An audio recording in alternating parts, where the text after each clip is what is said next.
Hello students, today I am going to explain the lesson 1, an uncomfortable bed of class 7th.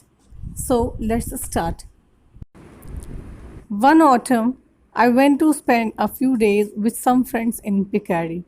Autumn, what is autumn? Autumn is a season when trees shed their leaves, जिसको हिंदी में पतझड़ का मौसम कहते हैं. तो autumn के time में यानी पतझड़ के मौसम में I went to spend a few days with some friends. मैं अपने कुछ दोस्तों के साथ अपना टाइम स्पेंड करने के लिए पिकार्डी पहुंचा. Picardy is a place in northern France. My friends were fond of practical jokes. और मेरे दोस्त प्रैक्टिकल जोक्स, वो जोक्स जो दूसरों के ऊपर किए जाते हैं, उसके बहुत शौकीन थे. I do not care to know people who are not. और मुझे फ़िक्र भी नहीं है कि कुछ लोग इसकी केयर करते हैं कि नहीं, लेकिन मेरे फ्रेंड्स को बहुत ज़्यादा शौक है जोक्स करने का. व्हेन आई अराइव्ड, जब मैं वहाँ पहुँचा, they gave me a grand reception. उन्होंने मेरा बहुत ज़्यादा भव्य स्वागत किया. Which at once made me rather suspicious. Suspicious यानी शक होना, जिसकी वजह से मुझे शक होने लगा कि कोई खुश होता है किसी के आने पे तो होता है, पर ये लोग तो कुछ ज़्यादा ही खुश हो रहे हैं. दे चीयर्ड लाउडली. वो खुशी से चिल्ला रहे थे. एम्ब्रेस्ड मी. मुझे गले लगा रहे थे.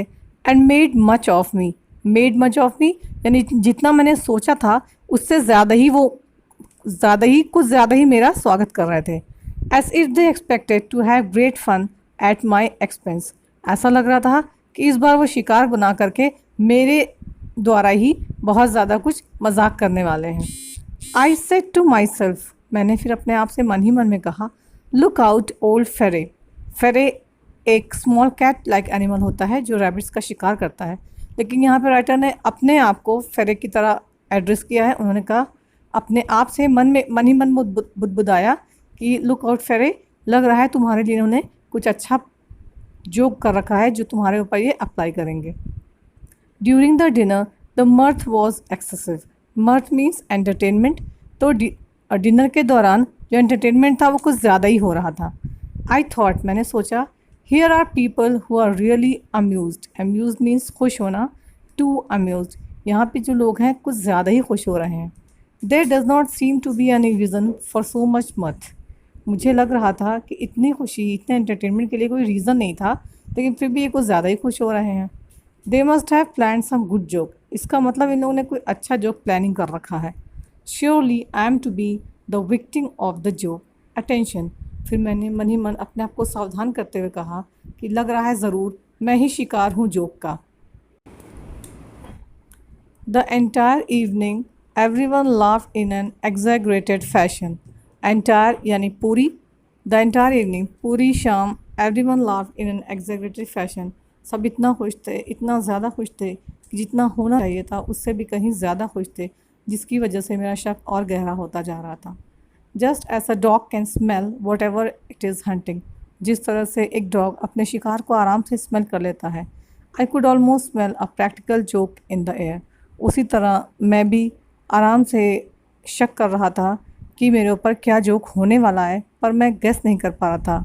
बट वॉट वॉज इट, लेकिन वो क्या जोक मेरे साथ होने वाला था ये मैं बिल्कुल पता नहीं लगा पा रहा था. I was watchful restless. मैं हर चीज़ को गौर से देख रहा था. मैं बिल्कुल बेचैन हो रहा था. I did not miss a single word. मैं उनके हर एक शब्दों को गौर से सुन रहा था.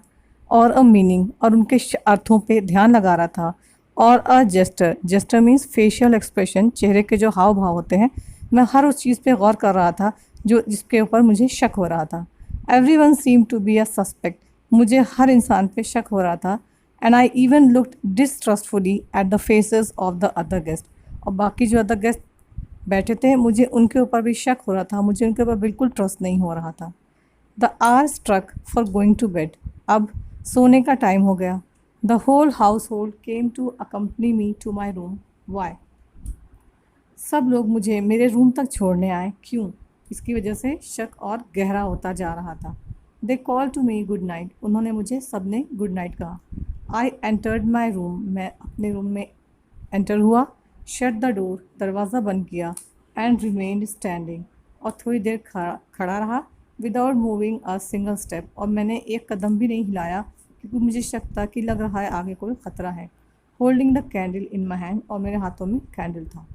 I heard people laughing and whispering in the corridor. मुझे कॉरिडोर में लोगों के हंसने की और धीरे धीरे विस्पर करने की आवाज़ सुनाई दी। Without doubt they were spying on me. Spying मतलब जासूसी करना। बिना शक के वो मेरे ऊपर जासूसी कर रहे थे। I cast a glance round the walls. मैंने दीवारों को एक झलक देखा। The furniture, the ceiling, the hangings and the floor. दीवारों को, फर्नीचर को, सीलिंग को, हैंगिंग्स को, हर चीज़ को एक झलक से देखा कि कहीं ऐसा तो नहीं कि इसमें मेरे लिए कोई मजाक छुपा हो। I saw nothing to justify suspicion. लेकिन मुझे कुछ ऐसा नहीं मिला जिससे मेरा शक पक्का हो। I heard persons moving about outside my door. और मुझे लोगों के चलने की आहट सुनाई दी अपने दरवाजे के बाहर। I had no doubt they were looking through the keyhole. और मुझे ये भी शक हो रहा था कि वो की होल से मेरे कमरे में झांक भी रहे होंगे। An idea came into my head. मेरे दिमाग में एक विचार आया। My candle may suddenly go out and leave me in darkness. हो सकता हो मेरा कैंडल बुझ जाए और मैं अचानक से डार्कनेस में आ जाऊँ। ये सोच के मैं डर गया। मैंने जल्द so I went around the room. तो मैं जल्दी से कमरे के चारों ओर गया and lighted all the candles that I could find. और मैंने मुझे जो जो मोमबत्तियाँ मिल सकती थी मैंने उसको उठा उठा के जलाना स्टार्ट कर दिया। After that I cast another glance around me without discovering anything. फिर मैंने अपने आप को गौर से चारों तरफ से देखा पर मुझे कुछ नहीं मिला। I move with short steps. मैंने अपने कदमों को छोटा छोटा बढ़ाया, केयरफुली एग्जामिनिंग द रूम, और धीरे धीरे पूरे रूम का जायज़ा लिया। नथिंग। पर वहाँ मुझे कुछ नहीं मिला।